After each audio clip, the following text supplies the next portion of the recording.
Hey guys, welcome back to another video.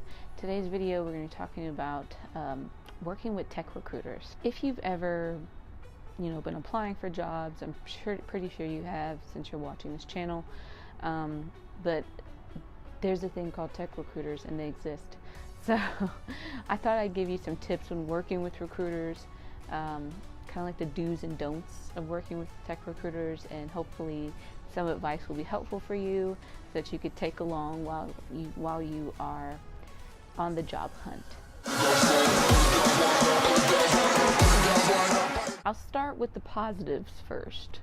So let's talk about the do's when working with tech recruiters. You'll definitely want to ask how they found your resume.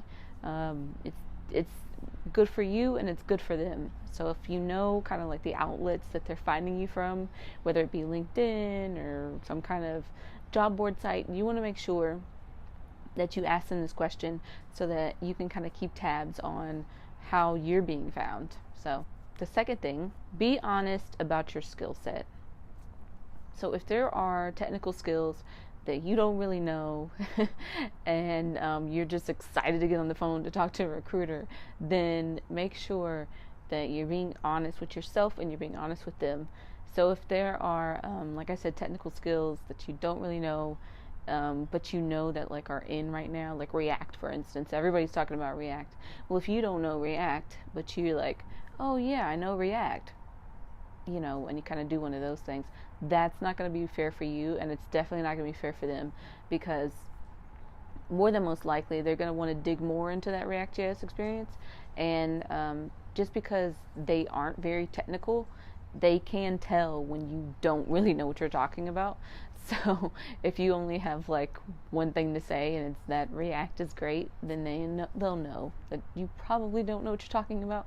So just be very careful about how you are portraying yourself to a recruiter. The third thing is to make sure to tell them exactly what you're looking for. Make sure to tell them like the companies that you would like to work for, the types of companies that you aspire to work for, and the type of industry that you would like to be involved in.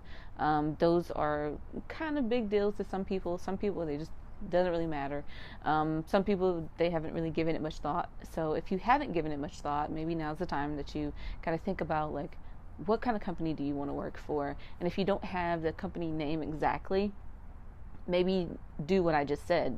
Find out what kind of company that you would like to work for, like values and kind of like their things and their mission statement, things that they admire, things like that. So just kind of think about your life and kind of how you feel like you might align with a corporation or a company.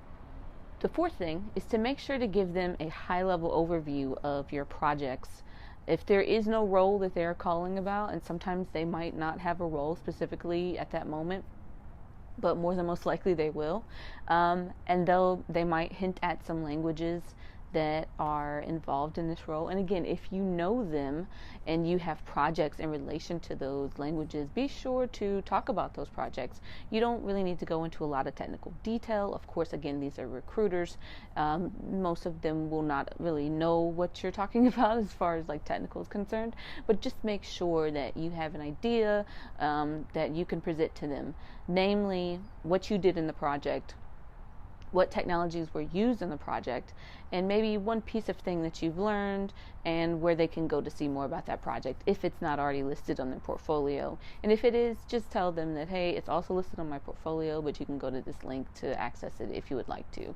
A lot of times they will send this information along to hiring managers that can actually look at your code and kind of determine if you're a right fit for their company and if they want to move forward with you. So the fifth thing is to let them look over your resume for you. So recruiters are that's one of their main jobs, is to like look over resumes and to find resumes. And this kind of goes back to like number one just a little bit. While you're asking them where they found your resume, it might be a good idea to ask them if there's anything on your resume that caught their attention, or what caught their attention, or what are some things that you can improve on.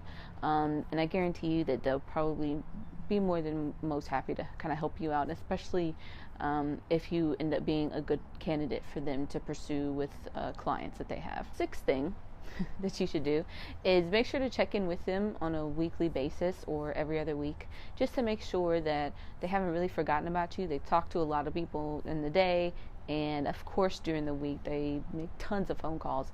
So if you are wanting to be on their radar, you want them to notice you, you want that job that there's that they first reach out to you to explain about and to kind of market to you, I would say keep in touch with that recruiter at least on a weekly basis, or every 2 weeks is probably the least, and then every week if you find that it's like something that is getting serious, you've had interviews and things like that. So I would definitely make sure that you are keeping track with them, and then make track. What does that even mean? Make sure to keep track of what you kind of talk to when you're speaking to them, or when you speak to them. So if you are talking to what is happening?